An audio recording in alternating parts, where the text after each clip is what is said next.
വിവാഹം കഴിഞ്ഞ ഒരു വ്യക്തി മറ്റൊരാളോട് ഇഷ്ടത്തോടും ആഗ്രഹത്തോടും കൂടെ സംസാരിക്കുവാനും സൗഹൃദം കൂടുവാനും ശ്രമിക്കുന്നത് തെറ്റാണോ?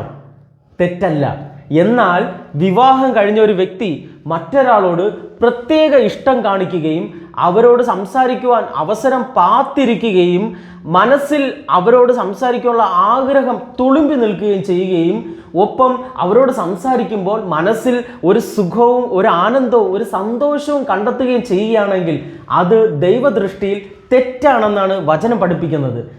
മത്തായി 5-ാം അധ്യായം 28-ാം തിരുവചനം, ആസക്തിയോടെ സ്ത്രീയെ നോക്കുന്നവൻ ഹൃദയത്തിൽ അവളുമായി വ്യഭിചാരം ചെയ്തു കഴിഞ്ഞു എന്നാണ് വചനം പറയുന്നത്.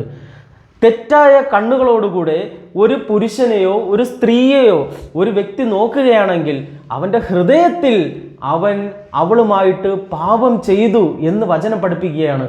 പ്രിയമുള്ളവരെ, നമുക്ക് നല്ല തീരുമാനങ്ങൾ എടുക്കാം. നമ്മുടെ ഹൃദയത്തിൽ ഒരു വ്യക്തിയോട് ഇഷ്ടവും ആഗ്രഹവും നമുക്ക് തോന്നിക്കഴിഞ്ഞാൽ അത് തെറ്റാണ്. അതിനാൽ നമുക്ക് ഇഷ്ടവും ആഗ്രഹവും തോന്നേണ്ടത് നമ്മുടെ ഭാര്യയോടോ നമ്മുടെ ഭർത്താവിനോട് മാത്രമാണ്. അത്തരത്തിലുള്ള നല്ല ചിന്തകൾ നമുക്ക് വിതയ്ക്കാം.